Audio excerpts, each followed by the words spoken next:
MSB here, and today we're going to be showing off the brand new PvP mode, the Merry Melee. So let's get started. This one's pretty easy and straightforward. For 100 platinum, you join a queue. All tournament decks are exactly the same. It's 20 cards, 4 of each shard. So let's go ahead and jump into the queue. Okie doke. So it is a best of one format. You can go up to 5 wins or 3 losses, whichever happens first. And the game is kind of like a pseudo deck building game. So let's check out our shards. Double Ruby. Yep, I love it. I personally love Ruby as my opening shard. Lots of good stuff. So for one charge, you look at 3 random cards you meet the threshold requirements to play and put one of them in your hand. There is a distinct strategy as to whether you try to play for the long game or the short game, choosing resources, choosing actions or troops. There's a lot of fun things to it, so let's see what our first one is. Okay, Construction Plans Tower Hulk and Rune Fusion. Create a random basic action you need and put it into your hand. It gets Runic. Well, Runic would trigger quite a bit, and you could trigger quite a few random actions. I do like Construction Plans Tower Hulk if I had already gotten a couple of dwarves or robots. So I'm going to do Rune Fusion, and then I have to just skip my turn. And at the end of my turn, all of my cards that were in my hand get shuffled back into the deck along with any cards that were in the crypt. So you're basically rebuilding your deck every turn, because when you use a shard, that's it, it's gone forever. So the maximum you can play is 4 ruby shards. Now what I'm going to do is I'm actually going to throw out another ruby shard here so I keep focused on ruby, because I'm going to be generating actions periodically. So let's see if there's more action-based stuff. Let's see here. Target troop gets +1 on combat training. So I could do a Psychotic Anarchist to start drawing cards and to be aggressive. I think I like it. I feel aggressive. Let's do it. Yes, continue. This is disadvantageous on this first turn because I'm going to lose whatever card I draw here, and he's going to be able to keep a 5th card that he draws. But hopefully, it's just resources. I'm getting my 3rd ruby shard out there, which is great. I personally like to focus on 1 or maybe 2 shards if the shards come up in your favor in that way. You just the opening options that you get, I feel, are much less random. Okay, lethal and fusion. Okay, that's fine. Yep, and end. So I'm gonna play out my 3rd ruby because I don't want to branch off if I don't have to. And we've got Slingshot Sorceress. So Diligence, a random card in your hand, deal 3 damage. That's actually really good. I think I like that better than anything I got. I can't play it this turn, so I'm going to have to wait until I hopefully redraw it. But it's got Evasive, and this Diligence effect can even make resources good. Am I willing to trade? Yeah, sure. Because if he lets it through, I'm going to draw an extra card. And it might be my basic action one. Okay, deal combat damage. We trade off. That's fine. My Psychotic Anarchist goes into my hand. Or into my deck, I mean. I will... Let's see here. What do I have? I've got something that does basic actions. And I've got double troop. So I could do diamond shards for something like buffs. Or, I could do wild for ruby wild stuff. Or I could do Blood Shard for more aggression. If I had Sapphire, I would have used Sapphire. So I think I'm going to play Blood, because Blood feels a little bit more aggressive, and this guy has played nothing so far. Well, except for that one. Darkspire Priestess doesn't seem too good. Wounded War Hero seems pretty meh. Do I do Life Drain? No, I think I do the Darkspire Priestess here. It's a 50-50 shot at another 3 points of damage, and I think that's better than the life drain here. I'm never going to get another Dark Spire, I mean, but if I did, that would be amazing. That would be a ridiculous combo if you start pulling other Dark Spire troops. That's great. So next turn it'll be a Sapphire and a Slingshot Sorceress. Ooh, that's tough. Slingshot Sorceress was in my latest lore-locked video, the Ardor Day video. I used the picture of her as representation of the elf who fell in love with the dwarf. Nibbling? Okay, it's fine. It's +2/+2. Oh, so I can't attack in.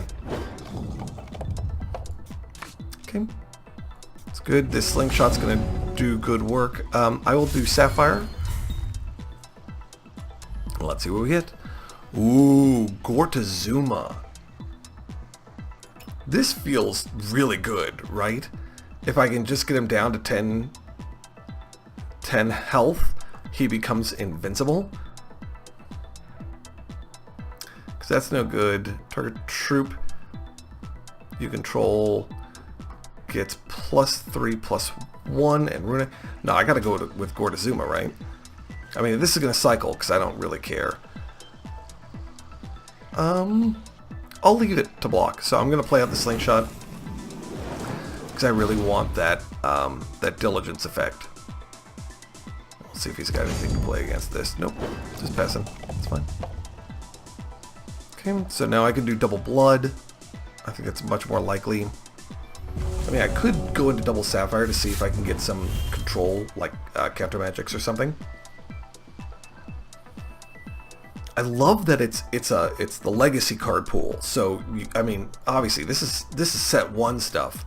So having good working knowledge of as much of the sets as you can is very advantageous. Okay, Vigil. Play a resource. This gets +1/+1. Yep. Okay. So right now he's a 2/2. Right, and he can't play a resource, so that's fine. I'll play out I'm gonna play a Blood Shard first instead of the Sapphire because I want to see if I can get some quick removal. Dark Heart of Nulzan. I don't think I like Dark Heart here, right? Discards a card at random. Oh my gosh, and this becomes blocked by a troop. This feels exceptionally powerful, right? I can't. I mean, what do I take? Zombie Vulture over it? That's ridiculous. Okay, yeah, I gotta play Dark Heart. Okay, so let's continue. Continue. We will slingshot, stinkshot. Deal that combat damage. That'll turn into a 3/3, and that's fine because I'm gonna make him sack his Niblin. And I'll sack my Dark Heart. Ooh, okay, Rune Fusion. And when this readies, one of these cards will do 3 damage, which if he doesn't place another troop on the field, this is at random. Oh, target. Oh, that's great, because then I'll just kill this. Oh, that's so good. If he doesn't remove this, he's in danger. Because I'll sack my Dark Spire Priestess, and hopefully I draw another troop.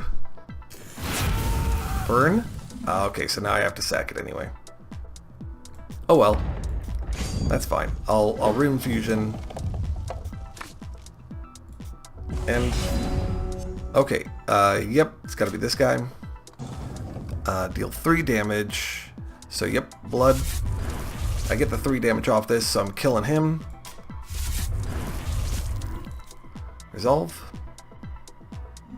Excellent. Okay, so then yeah, let's see what I draw here. Oh my gosh.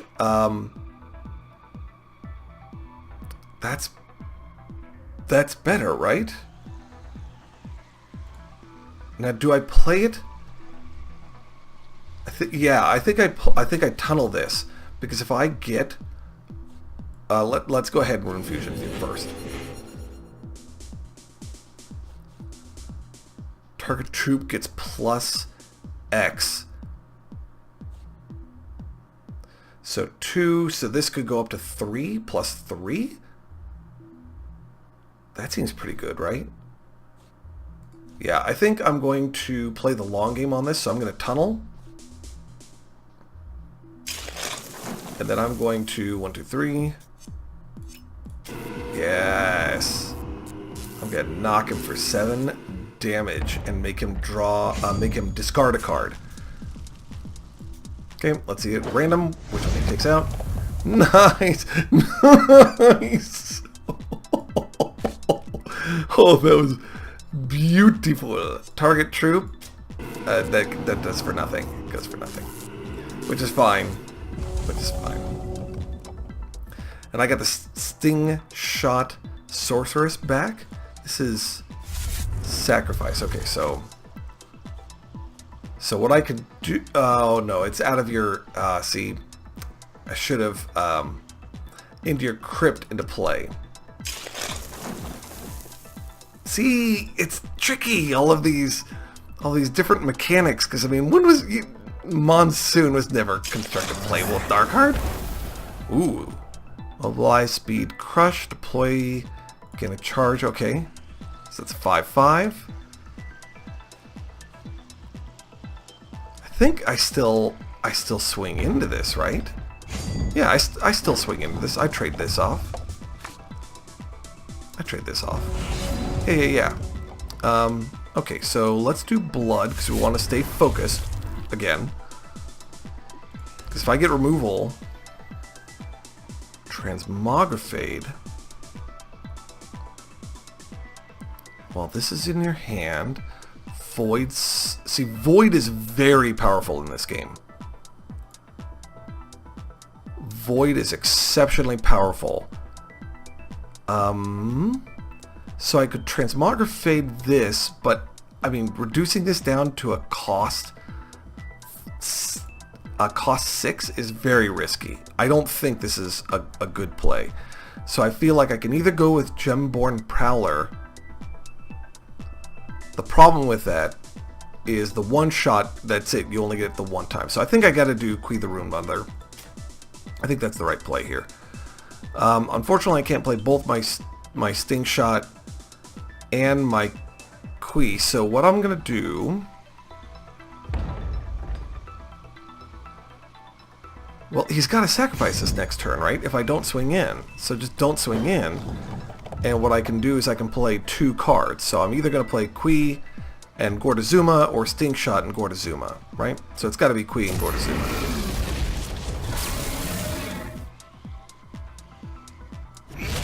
Right? Right. That's, yeah. I mean, maybe there's going to be a situation where this actually goes through. Yep, he's got to sack this. So that's done. I've got some really good options here. I will have to sacrifice Gordazuma, because when you're invincible, sacrificing still makes you go to the... what is this? 6/4. Okay. And its target opposing troop can't block. It's fine again as long as I keep my Dark Heart alive. He's gonna have to get... Oh, okay, well, there he goes. Okay, so I can still swing in with my Queen. Kui? I don't know. Yep. See you, Gordazuma.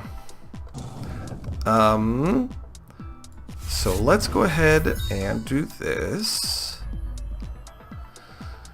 When you sacrifice a troop, this gets +1. Your charge power... Oh, no, because... well, no, because I can already... Volt Wrench seems like a decent... a decent option, because eventually you will run out of shards. But I've still got plenty of shards in the deck. What are we at? 9? So Ruthless Cutthroat seems much better with Dark Heart of Nilzan. So I'm going to do Ruthless Cutthroat. Because I can do 3, 4, this. And basically, I'm just going to swing with this for 5 damage. I should have just played this out, but oh well. You know, there are moments. Oh my gosh, this could be. I could give this a +10. It's game over next turn if he doesn't come out with a flying blocker, because this Bull's Clutch is just gonna rock the house. Okay, I mean he could like Meteor Strike or something here, and that would make my Monsoon play just like genius level, right? Okay, the end of your turn, Illuminate. Okay, that doesn't do anything. Other troops in control. Okay, still not... Okay, so it looks like, yep, that's all of his resources. So that means that with a Bull's Clutch for 7. Non-sucker card you control. Okay, yep, you. Yep, that goes up by 1. And... right, I think that's it, because he has no other powers. 1, 2, 3, 4. Except, can't block this in the air. And so that's going to be 9 damage. Continue to combat. And that's it. See? It's a fascinating game mode, because like I said, it really rewards you for having that experience with the other sets, but at the same time, it's not mandatory. I like focusing on one shard, or as few shards as possible, to really focus the deck and see where it's going. But it's a excellent game mode. Very entertaining and very strategic, and everyone is absolutely at the same starting point. Everyone has the same chance of winning. You know, you can pull amazing stuff like Dark Hearts, or you can just pull garbage all day long. But with the 5 games, 5 wins, 3 losses, you just get to have a lot of fun for 100 platinum. It's entertaining every single time, and I don't know what choices my opponent got, but you know, there are options to defeat even the wackiest stuff. Like I said, you know, he could have pulled a Meteor Strike or something, and all my stuff is gone except for the Monsoon. So really fun and well worth 100 plat for sure, especially to get those sweet, sweet sleeves. Excellent, excellent. So there you have it, the brand new Merry Melee mode, which Hex has mentioned will have other versions of the Merry Melee happen periodically. So anytime they cook up some kind of wacky PvP format, then they can just dump it in the Merry Melee, attach some, you know, sleeves or a battle board or cards or pack rewards, and then just, you know, put it up for a really cheap price. And it just feels like this is going to be sort of the casual way to get into PvP, where, you know, it's all going to be, I would hope, you know, relatively baseline levels, you know, drafting and preset decks. So if you're not like the best deck builder, you can just jump in, have fun, win a couple matches here and there, and, you know, after you spend a couple 100 platinum, you'll get whatever reward they have. So thanks for watching. If you haven't already, please take the time to subscribe, and as always, I'm MSB, wishing you good games and good times.